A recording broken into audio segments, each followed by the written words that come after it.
Kroger Tender Ray Beef. No other beef so fresh can be so tender. Presents Hearts in Harmony, transcribed. K is for Kroger.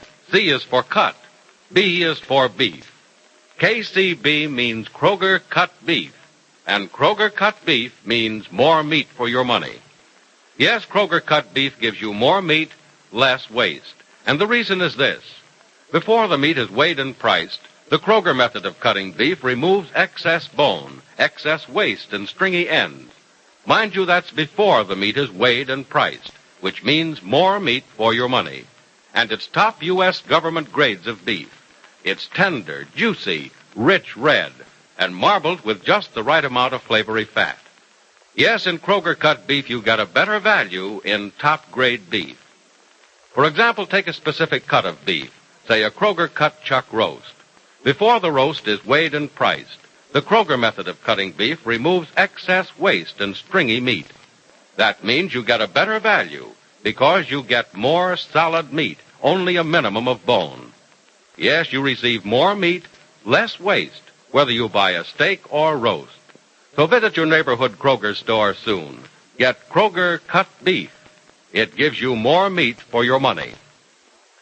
And now, Hearts in Harmony. If it is only when you're young that you can build for the future and secure yourself against the dangers and pitfalls that come at a later age, Nora Williams and Freddy Lang are taking full advantage of their youth. As they sit on the sofa in the Gibbs living room, Freddy says to Nora, Golly, Nora, I don't know whether this book I'm reading is going to get me down or perk me up. Oh, crickets, Freddy, why do you say that? Because I'm learning something new on every page. And Nora, how much is there to learn in this world anyhow, and how much of it does a guy have to know to really get along okay? Well, I don't know, Freddy. But nobody knows everything. I guess what a person has to know depends on what he does. But doesn't it make you proud to know things? Proud, Crickets? Why, it makes me feel as puffed up as cotton candy. But just as flimsy, too. I know enough now to know how much there is that I don't know. Oh, Freddy, don't ever be ashamed because you don't know a lot of things. With what you're doing now, you'll know lots of things in a few years. And you'll know lots more than other people who went to school a long time ago and who've forgotten a lot of what they learned. You mean, Crickets, that when you study, when you're older, like I am, that you don't ever forget what you learn? Oh, I guess you forget, all right, the little things, but not the important ones. Leave it to me to do it just the other way. Oh, Freddy, you're cute. Will you cut calling me cute? Oh, Crickets, I keep forgetting. Boys don't like to be called cute. Sure, a guy stops being cute when he has his first man-sized haircut, and his ears look like they belong to a full-size elephant. My dad clipped my golden locks when I was less than a year old. Oh, Cricket, you must have been a cute baby. Yeah, I'll say I was. Dad used to hide me in the bureau drawer when we had company. That's what a cute kid I was. Freddy, you know, you've never told me anything about your dad or your mother or anything. What were they like? Well, I'm sort of like you, Crickets. I don't remember much about my mom. Dad says she was an all right gal, but a little bit of a thing who couldn't take living in the back room on the top of a 7-story walk-up and trying to feed a great big bruiser of a man and a brand-new kid on a couple of bucks a week. She thought Dad was a great guy when she married him. And he was a great guy, too, but he didn't do great things, Crickets. So Mom died when I was still cutting my teeth. Oh, not because there was anything wrong with her, like a sickness or anything like that, but because she wasn't cut out to take what she had to take, I guess. I don't know. My dad never talked very much about Mom, Crickets. In fact, Dad never talked much about anything. Well, what was he like? Like you? Me? Nah, he was a great big hulk of a guy. Quiet fella, but not dumb. But he sure wasn't no college man. He'd always been poor, so it didn't hurt him to work all week for peanuts and be broke a couple of days out of every 7. I guess he wanted to give me things and see me happy, but nobody ever gave him anything when he was a kid, and he grew up okay, so I guess he figured I'd grow up okay, too. Guess I would have, too, only he stopped a couple of bullets at a warehouse where he was a night watchman. Those bullets put a stop to him and stopped to me growing up okay. Oh, Crickets, Freddy. How old were you then? Million years old, I guess. But when they took me to the home after Dad died, the woman behind the desk wrote me down as 8 years old. You were in a home, Freddie? Yeah. Yeah, that was a great place.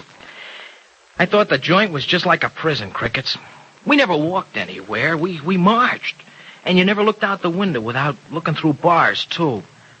But those bars weren't put in there for little kids. And I was a skinny little kid. What do you mean? Oh, I took the joint and that marching and those bars on the windows for 4 years. 4 years, Crickets. You know, a guy graduates from college in 4 years, so I figured I ought to graduate from that home in 4 years, too. So I graduated out through the iron bars on those windows, and I won an extra diploma in fence climbing. That was the last I ever saw of that home. Last it ever saw me, too. Because for the next 7 or 8 years, I was out there on the streets. I was out on my own and never did anything good. Oh, Crickets. Crickets is right, Nora. But that's the story of my family, my schooling, my education. In short, the short story of my short life. You're glad it's over with, aren't you? Oh, no, Freddie. No, it's something I've always wanted to know about you, and I still don't know enough. But you don't want to talk about it, do you? It's not much to talk about, Nora. Just what a guy did half because he couldn't help it and half because he thought he knew the score at the ripe old age of 12. Oh, they were really okay to me at the home, Nora. And I know now why they made us march. It was one of the ways they had of teaching us to do things together. And those bars were on the window just to keep some brainless kid from doing just what this brainless kid did do. Sometimes wish those bars had been closer together. I'd have been a much better guy than I am now. Oh, please, Freddie, don't ever be sorry for anything you've done. That's all over with now and forgotten. You keep at these books of yours and work on the farm, and pretty soon those mistakes of so long ago won't be important anymore. Well, they aren't important now, Crickets. Not that you know them and that you aren't turning away from me. Or are you going to turn away? Do I seem to be? Well, you're too smart to spin away, Crickets. You'd turn so slowly I wouldn't even know about it until all of a sudden your back was to me, and that was the end of us. Freddie, I think more of you than ever now that I know.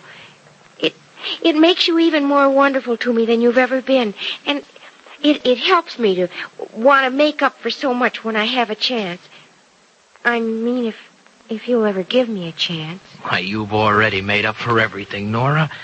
Now I'm the one who has to get even by making things up to you. You know, things are never going to change for me. I'm always going to be owing somebody something. Why couldn't I be like that guy Barry Carlton? Why, he can be a punk and buy his way out of debt to people just from out of that $1 zillion he's got in the bank. Freddie, don't you like Mr. Carlton? Oh, sure, he's okay, but he's too rich. He doesn't act rich. And besides, how can anybody be too rich? I don't know, Nora, and I don't ever count on knowing either. But you know, when I think about Barry Carlton, I think that maybe I'd rather be me, dough or no dough. Now, if he gets into any trouble that money won't buy him out of, what's he going to do then? 1, 2, 3, 4, 5, 6, 7. Oh. Oh, Mr. Carlton, I better teach you how to play checkers. Do that again, will you? I didn't see where you had that much of a move. No, if I do that again, the game will be over. You, sir, have forgotten that the king can jump both ways. Oh, I maneuvered into that mess like an amateur, didn't I? You weren't forced into it. Your move. I'm almost afraid to make one. You have several safe ones. Well, I don't see 'em. You're not even looking at the checkerboard. No, I'm not. I find looking at you much more pleasant. Barry Carlton, we are playing checkers. Yeah, so we are. Well, there's my move. Oh, it isn't bad. But see now, this calls for some thinking. Don't you think what I talked to you about the other day calls for a little thinking, too? You mean that misunderstanding between you and Jonah? Yeah, I was a fool to act the way I did. He should have thrown me out of his office. I phoned him this morning and apologized for being a snob and not having a sense of humor, and we're friendly again, I hope. I hope so, too. Oh, I think I'll make this move. Now, see if you can maneuver out of that. Penny, about that matter the other day... Your move, Barry. I'll have you in the spot. You just won't talk about it, will you? About what? Penny, I need help. I'm just a fool. Only a fool would have acted as I did in Johnny's office. That's proof I need help. Maybe you do. And I need it from you. Oh, that's nonsense. Can you keep that man of yours from being jumped by my I kid? don't know, and right this minute, I don't care.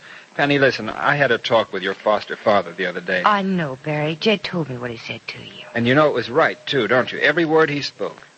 It had its points. But it had one point I know is right. I need incentive, Penny. I need something to work for and reach for. And it can't be money or social position because I was born with those. It could be happiness, Barry. Oh, I can be happy without a job or success or any of the things that make other people happy. So you see, my only incentive is to make someone else happy. Your mother's the answer to that. You can make her happy by trying to make something of yourself. I wish Mother were the answer, Penny, but she's not. It has to be someone else. I'd like it to be you. Oh, you're being very silly. I'm being very serious. Penny, I need you.